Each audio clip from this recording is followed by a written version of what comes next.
back skid stop.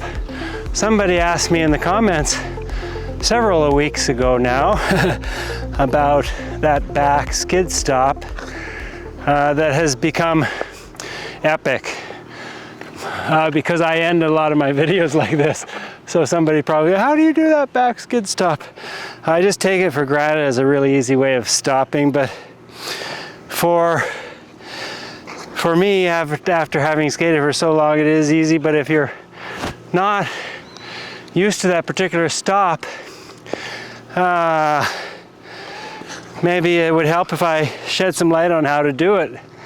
And yeah, Kaz and I were talking about this earlier, about that this is kind of scary actually, because if your blade catches, like my skid stop was not that smooth right now because it kind of, well, it's very frosty, the ice right now. It kind of grabbed it a little bit, so I kind of like took the weight off to almost jump just to keep it from falling down. So yeah, at that speed it could be calamitous if I have a sudden fall, but a couple of things are important. The basics for skid stops are the same. The basics for all skid stops are the same.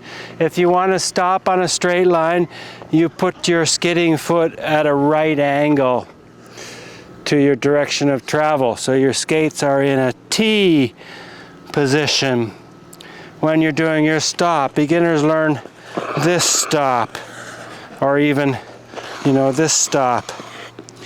And you want to contact the middle of the blade to the ice is the most stable, I believe. I think that makes it the easiest. So don't put too much weight on the front of the blade or the back of the blade, or wobble. Or if you're wobbling while you're trying to stop, that makes it more precarious. And of course, so for this back skid stop, you'll notice that I start with my boot across the direction of motion, and then I just carefully contact it with the ice so it doesn't grab. And this leg is actually quite relaxed, and so when it first contacts the ice, it bends a little bit. There's a little suspension, so it doesn't grab so suddenly. I think I had to kind of think this over because it's just so naturally, it's just so natural that I do this particular stop. But check out, does this bend more when it touches the ice? Yeah, there's that athletic bend. And I actually quite deliberately bent it there, but that feels more stable and more balanced and controlled if you do have that athletic position that's good for balance. That helps. If you're standing a little too high and trying to do it, it doesn't work as well. Yeah, so yeah, apart from that, it's just a T-stop. I mean, it's the same stop as going forward and just turning direction suddenly. I'm stopping on my right inside edge. So that was two ways of going into it. One's a difficult way, a little bit of a jump and sudden motion of the blade while I'm airborne to sideways. But this one, I don't have to do anything quick, right? I just put it in the right position, and yeah, it caught there because of the frost is inconsistent there. It's a little catchy right now. Yeah.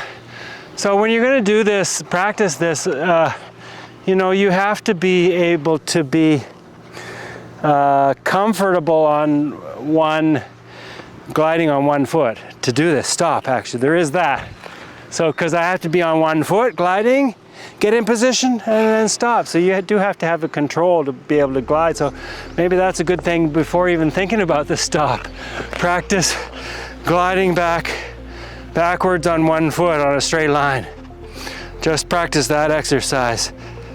Seeing if you can do that. Once you become quite comfortable with that, you can get on that one foot, get into the position, and come to a stop. Just like this video is doing right now, it's coming to a stop. Bye for now, see you next time.